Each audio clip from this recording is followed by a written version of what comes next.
Bismillahirrahmanirrahim. Assalamualaikum warahmatullahi wabarakatuh.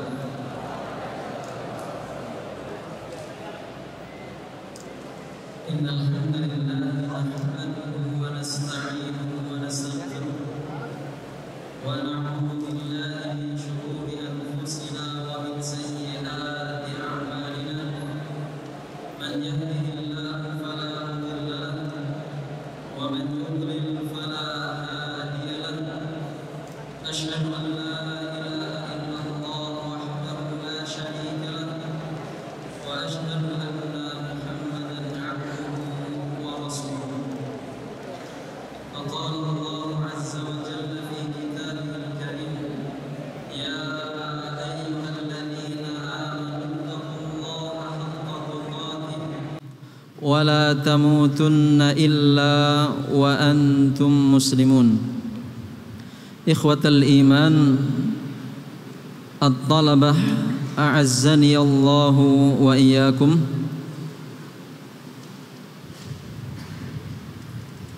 Saudara-saudaraku seiman, santri pesantren Islam Al-Irsyad Tengaran 2 Majalengka yang insyaallah Allah muliakan kita semuanya. Alhamdulillah, pada sore hari ini Allah Subhanahu wa taala memudahkan langkah kita untuk berkumpul di majelis yang semoga niat kita berkumpul di majelis ini adalah niat kebaikan, niat untuk al-mudarasah, belajar. Yang dipelajari adalah qala Allah, qala Rasulullah, sehingga dengan berkumpulnya kita di majelis ini dalam rangka talabul ilm, mempelajari agama Allah Subhanahu wa taala, berharap Allah memberikan keberkahan dan kebaikan untuk kita semuanya. A'izza'i talabah, hafizakumullahu ta'ala. Sebelum menyampaikan materi pada sore hari ini, ada satu nasihat. Yang nasihat ini berlaku untuk umum, untuk semuanya. Nasihat singkat ini adalah ajaran dan tuntunan dari baginda Rasulullah sallallahu alaihi wasallam yang nampaknya masih perlu untuk terus diingatkan kepada santri sekalian, karena belum banyak yang melakukan amalan sunnah ini. Padahal amalan ini amalan yang ringan, yang mudah, yaitu amalan ketika memasuki masjid Allah Subhanahu wa taala.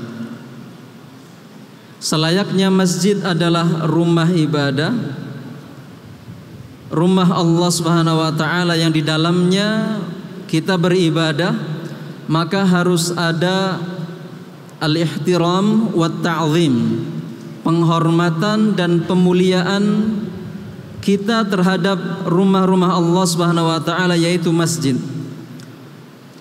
Oleh karenanya, di antara bentuk ta'zim, pengagungan dan penghormatan kita terhadap masjid adalah yang disabdakan oleh Rasulullah sallallahu alaihi wasallam, idza dakhala ahadukumul masjida fala yajlis hatta yusalli rak'atain.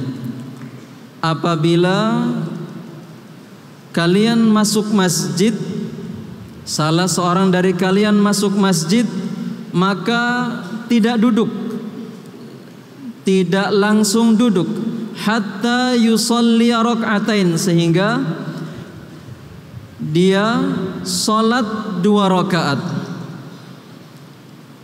Nah, para ulama menyebutkan adalah salat tahiyatul masjid, salat untuk pemuliaan dan penghormatan kepada masjid. Salat 2 rakaat. Maka santri sekalian, agar bisa memulai amal sunnah ini, jika masuk masjid sebelum duduk, salat 2 rakaat terlebih dahulu. Niatkan salat sunnah. Nah, amalan ini amalan yang dicontohkan dan dianjurkan oleh baginda Nabi Muhammad SAW. Dan kalau kita sudah mengetahui hadisnya, ajaran beliau, maka harus kita upayakan untuk menjalani amalan tersebut. Meskipun ketika kita masuk masjid, kemudian terlihat apakah melalui jam digital atau terlihat melalui banyak orang kok pada berdiri menunjukkan sebentar lagi iqamat, namun amalan sunnah ini tetap berlaku. Masuk masjid, takbir, salat 2 rakaat, niat salat sunnah 2 rakaat, kemudian takbir. Jika ternyata imam kemudian maju untuk segera mengumandangkan iqamah, memulai salat, dan kita belum selesai 2 rakaat, maka kita bubarkan salat. Artinya kita selesaikan, dalam arti ya udah baru 1 rakaat, ternyata imam maju kemudian ingin mulai salat, maka kita sudahi salat sunnah tersebut. Namun ketika ternyata kita masih mendapati 2 rakaat kemudian imam baru maju, alhamdulillah, berarti kita telah menunaikan 2 rakaat tahiyatul masjid. Kalaupun ternyata tidak sampai 2 rakaat, insyaallah taala akan dituliskan pahala niat kebaikan dan pahala dia telah mengerjakan meskipun belum sempurna. Maka pesan sebelum muhadharah semoga bisa difahami oleh santri sekalian dan berusaha kita menjalani dan mengamalkan sunnah ini, yaitu salat apa? Salat tahiyatul masjid, salat sunnah 2 rakaat saat masuk masjid dan sebelum duduk. Nah, ikhwatil talabah a'azzakumullahu jami'an, pada kesempatan sore hari ini satu materi yang dipandang untuk segera disampaikan, penting untuk segera disampaikan agar menjadi maklumat, menjadi ilmu bagi kita semuanya sebagai seorang muslim. Nah, materi ini dengan tema adabut ta'amuli ma'al mushaf, adab berinteraksi dengan mushaf Al-Quran. Tentunya sudah menjadi maklum, diketahui bahwasanya Al-Quran adalah kalamullah. Al-Quran adalah kalam Allah Subhanahu wa taala yang terkumpul di dalam, yang tertulis di dalam lembaran-lembaran yang kemudian disebut dengan al-mushaf. Tentunya seorang muslim dan terkhusus pada bulan Ramadan ini berupaya untuk berlomba-lomba untuk memperbanyak membaca Al-Quran, karena Ramadan bulan diturunkannya Al-Quran. Syahrul Ramadan alladzi unzila fihi al-Qur'anu hudal linnasi wa bayyinatin minal huda wal furqan. Bulan yang di dalamnya diturunkan Al-Quran adalah bulan Ramadan. Kemudian sebagai motivasi untuk kita terus dan semangat dalam memperbanyak membaca Al-Quran, Nabi kita Muhammad sallallahu alaihi wasallam, sallu ala nabi,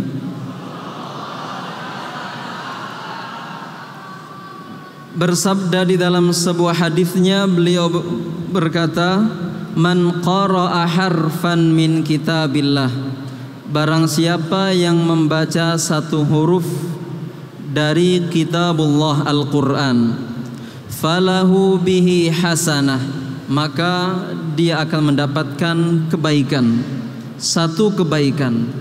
Wal hasanatu bi asyri amthaliha, satu kebaikan dari satu huruf dari Al-Quran yang kita baca, Allah akan lipatkan menjadi 10 kebaikan. Kemudian kata beliau, la aqulu alif lam mim harfun. Beliau ingin lebih mempertegas lagi tentang keutamaan membaca Al-Quran. Aku tidak mengatakan kalimat alif lam mim adalah huruf, satu huruf. Walakin alifun harfun, wa lamun harfun, wa mimun harfun. Alif lam mim terdapat 3 huruf, alif, lam, dan mim. Beliau ingin mengatakan bahwasanya alif lam mim ini bernilai 3 huruf, yang masing-masing huruf bernilai satu kebaikan. Satu kebaikan kemudian akan Allah berikan dan lipatkan menjadi 10 kebaikan. Maka alif lam mim jika dihitung kebaikannya sebanyak 10 kebaikan, 10 pahala. Maka bagaimana kalau kita membaca huruf-huruf di dalam Al-Quran, 1 halaman, 1 juz, 1 surat dan seterusnya. Hendaknya kita berlomba-lomba dan memperbanyak dari membaca Al-Quran. Kemudian ikhwati talabah a'azzakumullahu jami'an, begitu juga dengan sabda beliau yang beliau bersabda, man qara'a bimi'ati ayatin fi lailatin kutiba lahu qunutu lailah. Hadis ini diriwayatkan oleh Imam Ahmad dan disahihkan di dalam kitab Sahihul Jami'. Kata beliau, barang siapa yang membaca 100 ayat pada suatu malam seseorang membaca 100 ayat, kutiba lahu qunutu lailatin, maka akan dituliskan baginya pahala salat sepanjang malam. Berapa pahala salat sepanjang malam? Dari mulai ba'dal maghrib atau ba'dal isya sampai menjelang subuh. Seseorang yang bisa melaksanakan salat dari mulai ba'dal maghrib, ba'dal isya sampai subuh, berapa rakaat? Berapa pahala yang akan dia dapatkan? Ternyata pahala itu bisa kita dapatkan melalui hadis Nabi Muhammad ini dengan membaca 100 ayat pada suatu malam. Tentu motivasi ini bukan berarti kita mencukupkan 100 ayat saja, melainkan dengan terus menambah dan terus menambah, maka pahala akan terus bertambah. Naam ikhwati talabah a'azzakumullahu jami'an. Ini Al-Quran kalamullah yang penuh dengan kemuliaan, yang kemudian Al-Quran dihimpun dan ditulis di dalam lembaran-lembaran yang kita kenal sekarang dengan sebutan Al-Mushaf. Mushafun, lembaran-lembaran buku yang berisi dengan kalamullah, Al-Quran kalamullah. Maka sudah seharusnya kalau lembaran-lembaran tersebut, yaitu mushaf, bertuliskan kalamullah yang wajib kita muliakan, yang wajib kita agungkan, maka hukum dari memuliakan dan mengagungkan mushaf itu sendiri adalah wajib. Sebagaimana kita wajib memuliakan kalamullah, maka kita wajib memuliakan al-mushaf. Naam ikhwati talabah azakumullah. Al-Imamun Nawawi rahimahullahu ta'ala. Naam ikhwah sekalian, ini majelisnya majelis al-ilm. Barangkali yang sedang mencari kemuliaan dengan membaca Al-Quran tentu akan mengganggu teman-teman yang sedang mendengarkan. Maka agar bisa menggabungkan kebaikan-kebaikan yang ada, bisa ditunda terlebih dahulu, insya Allah ada waktu untuk bisa melanjutkan qiraatul Qur'annya. Nah, itu sebuah semangat yang bagus, tapi bisa nanti di waktunya. Al-Imam An-Nawawi rahimahullahu ta'ala berkata, ajma'al muslimuna ala wujubi siyanatil mushafi wa ihtiramihi. Kata beliau, seluruh kaum muslimin telah berijma', bersepakat atas apa? Telah sepakat atas wajib hukumnya bagi seorang muslim, bagi seorang manusia, siyanatil mushaf, untuk menjaga mushaf, wahtiramihi, dan menghormati, memuliakan mushaf. Mushaf adalah sebuah buku, kumpulan-kumpulan lembaran-lembaran yang berisi Al-Quran. Al-Quran adalah kalamullah. Sebagaimana kita wajib menghormati dan memuliakan Al-Quran, maka wajib pula menghormati dan memuliakan Al-Mushaf. Ini yang ditegaskan oleh Al-Imam An-Nawawi rahimahullahu ta'ala.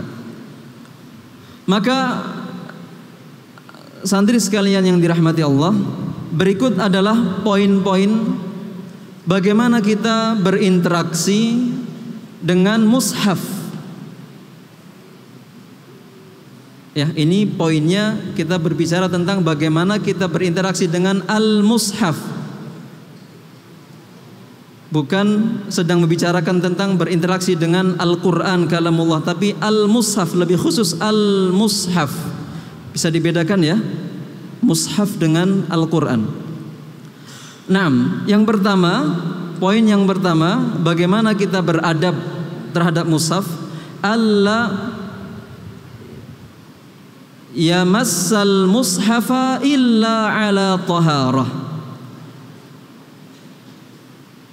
Hendaknya seseorang tidak memegang mushaf kecuali dalam keadaan taharah. Apa itu taharah? Naam, bersuci.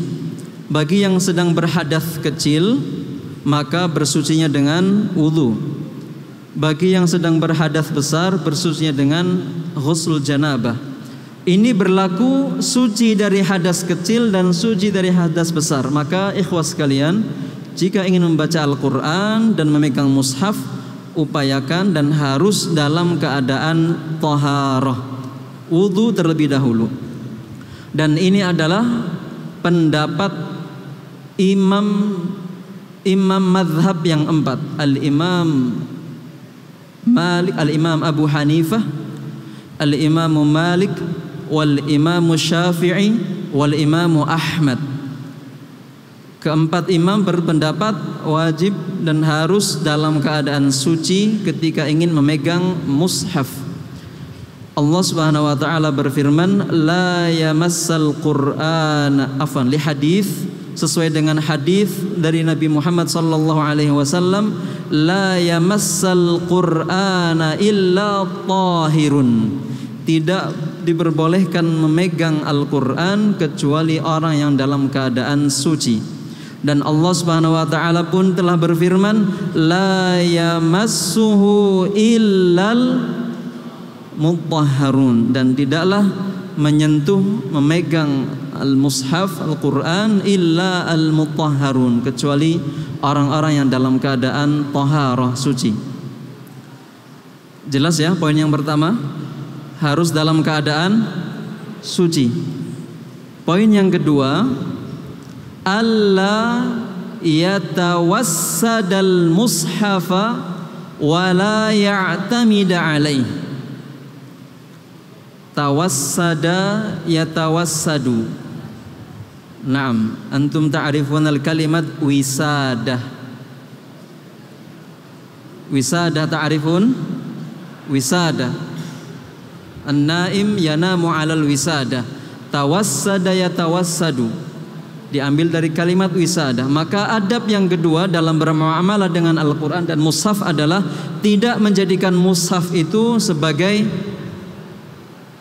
tempat untuk bersandar, baik bersandarnya kepala seperti bantal, atau bersandarnya tubuh, atau bersandarnya tangan, atau menekan tangan dengan menekan mushaf dengan tangan atau bentuk bersandar apapun. Kemudian hal ini dipertegas oleh perkataan dari Al-Imam An-Nawawi rahimahullahu taala. Qalu, kata beliau, para ulama berfatwa dan mengatakan wa yuhramu tawassuduhu ay al-mushaf, dan hukumnya haram menjadikan mushaf sebagai sandaran, baik sandaran kepala seperti bantal atau sandaran tubuh. Bal tawassudu ahadi kutubil ilmi haramun, bahkan dan juga menjadikan lembaran-lembaran buku-buku ilmu, kitab-kitab dijadikan bantalan atau lembaran atau sandaran pun, kata beliau, hukumnya adalah haram. Nah, ini poin yang kedua, tidak menjadikan mushaf ataupun kitab-kitab ulama sebagai sandaran, sebagai alas, sebagai bantal ataupun yang lainnya. Kemudian adab yang ketiga, bagaimana kita harus berinteraksi dengan Al-Quran. Alla yamudda rijlaihi ilal mushaf, hendaknya seseorang tidak madda yamuddu, menjulurkan kakinya, kemudian menjulurkan kakinya menuju ke mushaf. Kalau ada mushaf di depan, maka tidak boleh kita selonjor. Bahasa apa ini, Indonesia apa bahasa Jawa? Indonesia, selonjor. Ya, tidak selonjor, menjulurkan kaki, kemudian di depannya ada mushaf. Ini tidak boleh. Nah, dikatakan oleh salah seorang ulama, qala Ibnu Nujaim rahimahullahu taala, yukrahu an yamudda rijlaihi fin naumi wa ghairihi ilal mushaf. Beliau mengatakan hukumnya makruh, dibenci seseorang yang selonjor menjulurkan kakinya mengarah ke mushaf, baik saat dia tidur nggak terasa, nggak sadar, ataupun saat dia bangun. Maka ketika ingin tidur dipastikan bahwa di depan kakinya itu tidak ada mushaf. Ketika ingin duduk selonjor dipastikan di depannya tidak ada mushaf. Au kutubil fiqh, kata beliau, pun hukumnya sama ketika selonjor dan di depannya ada kitab-kitab fikih. Tentunya bukan hanya kitab fikih, berlaku juga kutubuddin, kutub agama, pelajaran-pelajaran agama. Illa an takuna ala makanin murtafi'in 'anil muhadzah, kecuali jika kamu posisinya lebih tinggi atau lebih atas. Misal ada mushaf, rak mushaf di sini di lantai bawah, kemudian seseorang tiduran di lantai atas, lalu kemudian kakinya menjulur ke arah kiblat yang ternyata di sini ada mushaf, maka itu dikecualikan. Contoh, di pojokan sana ada mushaf, lalu kemudian kita duduk di lantai atas, mushaf di lantai bawah, kita duduk di lantai atas dan ternyata kaki kita selonjornya ke arah yang di bawah, lantai bawah ada mushaf, maka itu dikecualikan karena posisi kita berada di posisi tempat yang tinggi. Nah, kemudian dikatakan oleh Syekh Muhammad ibn Abdul Wahhab rahimahullahu ta'ala, wala yajuzu istidbaruhu aw maddu rijlaihi ilaihi aw maddu rijli ilaihi wa nahwi dzalika mimma fihi tarku ta'zimihi. Syekh Muhammad bin Abdul Wahhab rahimahullahu ta'ala berkata, dan tidak diperbolehkan istidbar, membelakangi mushaf. Kalau anak duduk di sini kemudian ternyata di sini ada mushaf, membelakangi mushaf. Ada seorang yang duduk ternyata tepat di belakangnya ada mushaf, atau duduk kemudian di belakangnya rak mushaf lalu bersandar di rak tersebut atau membelakangi, maka ini tidak boleh. Kemudian au maddur rijli ilaihi, atau menjulurkan selonjor kakinya menuju ke mushaf. Dan selain dari dua perbuatan ini yang terdapat perkara tarku ta'zim, perbuatan-perbuatan yang menunjukkan tidak memuliakan dan menghormati mushaf itu sendiri. 6. Yang keempat, adab terhadap Al-Quran yang keempat adalah alla yadha'a fawqahu syai'an minal kutub. Tidak boleh menaruh sesuatu apapun di atas mushaf, seperti kitab-kitab pelajaran agama. Mushaf di atasnya kitab fikih tidak boleh.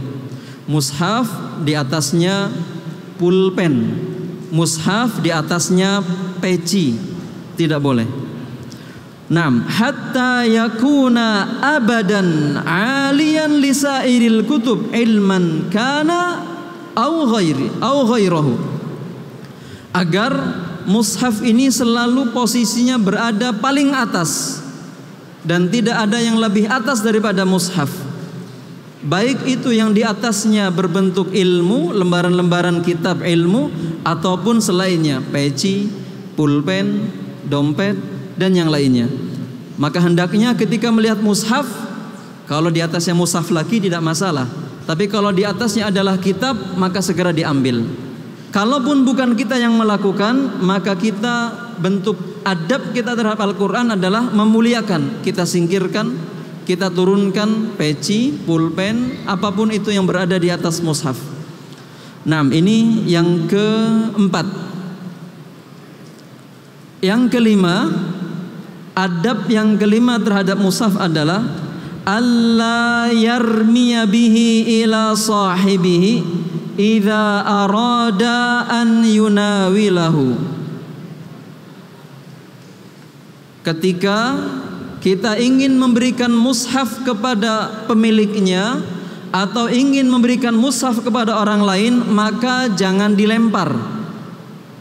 Ini mushaf, kemudian temannya di situ, ambil. Wala'iyadzubillah. Afwan, ini tisu, tapi tadi contoh aja. Ya, kalau mushaf tidak boleh, jangan dilempar, meskipun tujuannya memberikan kepada temannya. Ya, kecuali mungkin dalam kondisi-kondisi darurat. Misal ketika dia megang mushaf kemudian akan terjatuh ke lumpur. Dia mau kepleset di sawah, terjatuh ke lumpur, dia sedang megang mushaf, maka yang dilakukan apa? Lempar ke tempat yang lebih aman, yang tidak kotor. Lempar ke orang yang ada di sampingnya. Maka itu pengecualian. Tapi kalau hanya sekedar ingin memberikan, ingin mengasihkan ke orang lain, maka tidak dilempar. Itu adabnya. Kemudian maka adab dari kebalikan yang kelima adalah bal yunawiluhu iyyahu munawalatan, akan tapi dengan cara memberikannya, dengan cara memberikan secara baik-baik. Yadhharu fihil ijlal, dengan cara memberikan yang tampak dengan pemberian tersebut adalah bentuk pengagungan. Dengan sebaik-baiknya kita memberikan mushaf, kemudian jangan juga ketika mushaf ngasihkan ke orang lain, khud. Diberikan, antum selayaknya ta'zim dengan mushaf, ambil mushafnya, kemudian diambil, diberikan kepada orang yang ingin antum kasih, ingin antum beri. Tidak kemudian juga misal dipegang hanya sampulnya saja seperti ini, atau ketika membawa ditenteng seperti ini.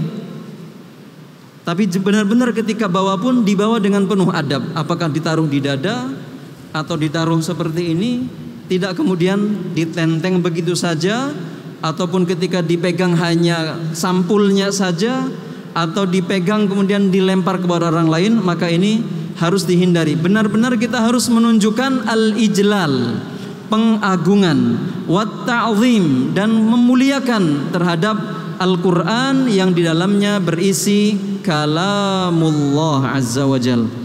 Ya, ini poin yang kelima.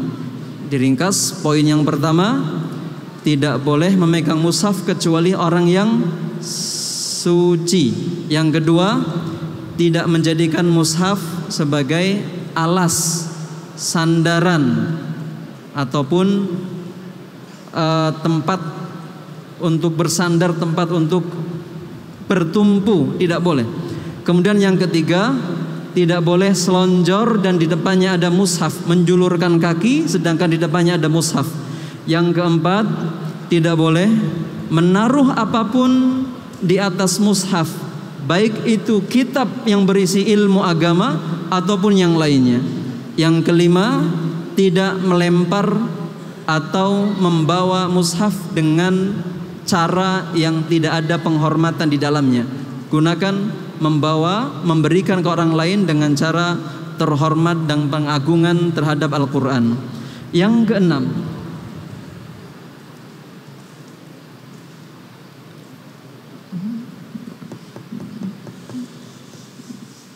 dilanjutkan. Yang keenam, antakunal yaminu hiyal wasilata li akhdhihi wa i'ta'ih.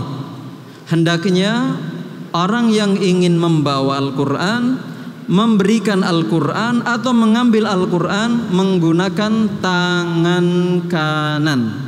Ini adabnya. Wala syakka anna tanawulahu aw i'ta'ahu bishimal amaratun ala qillatil mubalati wa ta'zim. Dan tidak diragukan lagi, seseorang yang mengambil Al-Quran, membawa Al-Quran atau memberi Al-Quran ke orang lain dengan tangan kirinya, ini adalah bentuk-bentuk qillatul mubalah, bentuk ketidakpedulian terhadap Al-Quran, wa qillatut ta'zim, dan sedikitnya penghormatan orang tersebut terhadap Al-Quran. Artinya ini orang tidak menghormati Al-Quran. Maka bentuk penghormatan Al-Quran, membawa, memegang, memberikan, mengambil dengan tangan naam, al-yamin. Al-yamin, barakallahu fikum.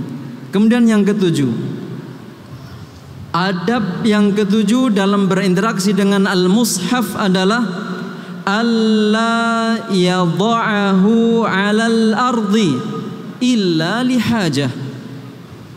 Jangan atau tidak boleh menaruh Al-Quran 'alal ard, di atas tanah, di atas lantai. Kalau sekarang kita berada di masjid, ainal ard, maka inilah ard. Lantai yang kita pijak inilah al-ard. Maka adabnya adalah tidak boleh menaruh mushaf di atas lantai, kecuali dalam keadaan hajat, sangat-sangat dibutuhkan, darurat, sangat darurat.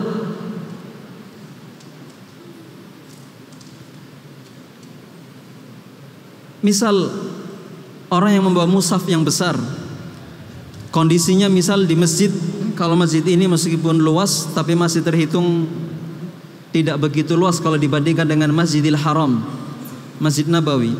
Ketika di Masjidil Haram kita berada di mataf, tempat tawaf, di mataf ini tidak ada rak-rak mushaf. Rak-rak mushaf di Masjidil Haram hanya ada di bagian yang ada lantai atasnya.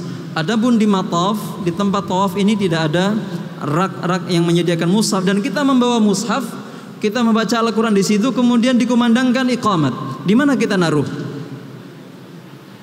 Mau mundur ke belakang, kita baru mundur ke belakang, sholat sudah selesai, saking besarnya Masjidil Haram. Maka dalam kondisi tersebut, barangkali ada yang tersebut, maka nggak mungkin dia kemudian meminggir, menepi, naruh mushaf dulu, dia akan tertinggal sholat. Dalam kondisi mungkin itu sebagai hajah, ada kebutuhan, dia boleh menaruh mushaf alal ard. Pun dia harus mengupayakan, apakah dia punya tas, maka letakkan tas, taruh di atasnya. Kalau dia punya peci, maka letakkan peci, kemudian taruhlah mushaf di atasnya. Jangan sampai mushaf berada di atas lantai tanah tanpa ada kebutuhan yang mendesak dan kondisi darurat. Nah, kemudian di sini penulis materi ini yaitu Syekh Abdurrahman bin Abdul Aziz Ad-Dahami menyampaikan, wa min ijabati samahati Syekh Abdul Aziz Ibn Baz rahimahullahu taala an hadhil mas'alah. Beliau pernah ditanya tentang masalah ini, menaruh mushaf. Kemudian beliau Syekh Ibn Baz menjawab, qal wad'uhu ala mahallin murtafi'in afdal. Menaruh mushaf di tempat yang tinggi itulah yang lebih utama. Kalau kemudian kita sudah mengupayakan, misal boleh dilihat di samping bagian depan masjid, di samping kanan dan kiri, posisi mushaf yang diletakkan di dinding-dinding itu memang sudah lebih atas daripada kaki. Tapi apakah kita katakan bahwa itu adalah posisi yang tinggi? Syabab, coba perhatikan, apakah mushaf yang ada di samping-samping itu adalah berada di posisi yang tinggi? Kita belum mengatakan itu berada di posisi yang tinggi secara urf. Secara urf kita, posisi tersebut bukan posisi yang tinggi. Maka hal ini pun tidak selayaknya kita meletakkan mushaf di posisi tersebut. Sebagai antisipasinya adalah, boleh mungkin Ustadz Ihsan ataupun teman-teman mengupayakan adanya meja tambahan untuk menaruh mushaf yang berada di posisi samping. Mungkin satu atau dua mushaf, satu atau dua meja, di samping pun satu atau dua meja, sehingga santri-santri yang meletakkan mushaf berada di posisi tersebut itu posisi masih rendah. Dan kalaupun kita duduk ya posisinya sama, apalagi kalau kita berdiri posisinya berada di bawah, mohon maaf, mungkin bagian dubur dan kubul kita. Maka seharusnya mushaf bisa diposisikan lebih tinggi daripada itu. Nah, sembari menunggu pesantren, dalam hal ini divisi rumah tangga, sedang mengupayakan rak mushaf. Wallahu a'lam, mungkin sedang mencari rak mushaf yang sesuai dengan bentuk masjid, agar sesuai raknya, warnanya mungkin, bahannya mungkin, sehingga masih menunggu. Barangkali mungkin ada rak mushaf yang di masjid lama tetapi belum memungkinkan untuk dipindahkan, karena antum lihat dindingnya juga bukan dinding seperti biasanya dinding, sehingga sedang mencari mushaf rak apa yang cocok untuk masjid ini. Semoga tidak membutuhkan waktu lama, rak mushaf segera bisa dipasang di masjid yang baru ini, sehingga antum dan kita semuanya pun bisa menghormati dan memuliakan mushaf sebagaimana seharusnya. Naam. Ila ayyi sa'ah al-muhadhar.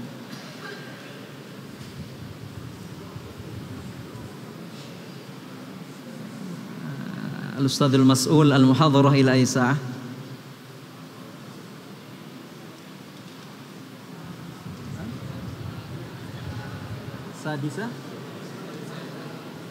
Sadisa illa rubu'.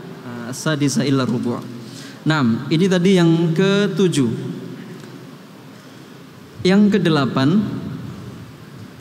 adab dalam kita berinteraksi dengan mushaf yang ke-8 adalah alla yudkhila atau alla yadkhula bihi al-khala. Hendaknya seseorang yang masuk al-khala, itu al-hammamat, dauratul miyah, memasuk ke kamar mandi, toilet, tidak masuk dengan membawa mushaf, dihindari tersebut.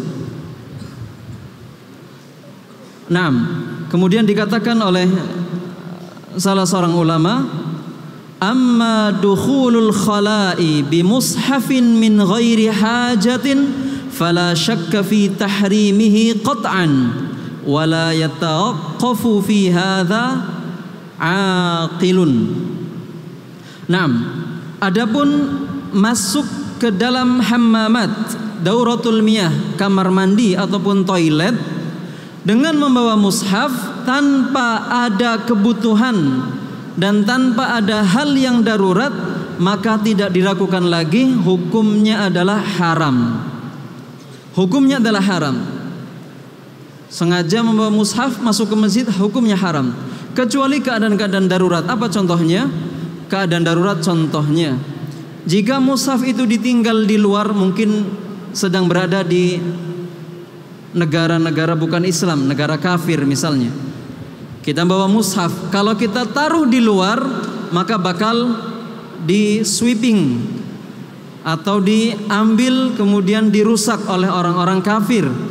Maka untuk menjaga mushaf dan menjaga Al-Quran dalam kondisi tersebut, boleh dibawa ke dalam kamar mandi, dan tentunya pun diletakkan di tempat yang kita bisa menghormati mushaf meskipun dalam kamar mandi.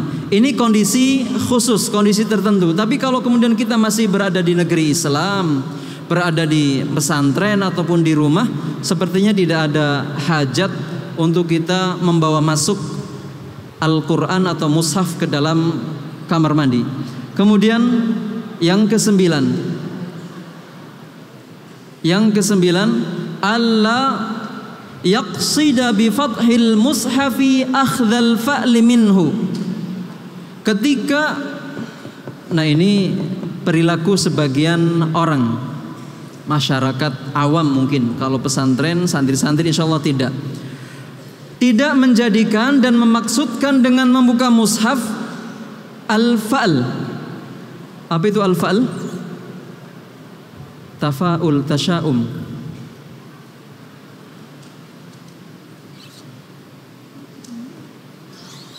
Ayo, santri Indat Maulimin sudah belajar tasya'um wa tafa'ul. Hah? Optimis, tasya'um. Contoh begini. Ini tisu, ini contoh ya, jangan ditiru. Kalau ana lempar ke atas dan ternyata terbangnya ke kanan, berarti nanti saya seharian ini akan beruntung nih. Misal, diambil. Ini al-fa'l, tafa'ul. Kalau tisu dilempar kemudian ternyata terbangnya ke kiri, wah kalau ke kiri berarti jelek, wah berarti hari ini hari sial ana nih. Ana nggak mau keluar, ana nggak mau naik motor, ini hari sial. Ah, ini tasya'um. Nah sama, ini perkara bid'ah. Dahulu di kaum jahiliyah banyak menggunakan ini, contohnya dengan burung. Burung diterbangin, perginya kemana? Wah berarti ini hari untung nih, kita harus dagang, bakal untung. Pun sama, mushaf Al-Quran pun tidak boleh dijadikan seperti itu. Misal ketika dibuka, ternyata yang dibuka, halaman yang dibuka adalah ayat yang berbicara tentang neraka. Waduh, neraka nih, gimana nih? Bakal, berarti seharian ini bakal begini, gak baik, nasibnya gak baik. Ketika buka lagi ternyata ayat-ayat yang berhubungan dengan surga. Wah berarti nasibnya baik nih, kita dagang, untungnya bakal banyak. Kita pergi kemana bakal dapat berkah. Dan ini gak boleh. Al-Quran bukan itu, mushaf bukan itu tujuannya, sehingga tidak boleh. Dan perkara ini adalah perkara bid'atun. Hal ini ditegaskan oleh, difatwakan oleh Syekh Muhammad bin Saleh Al-Utsaimin rahimahullahu ta'ala.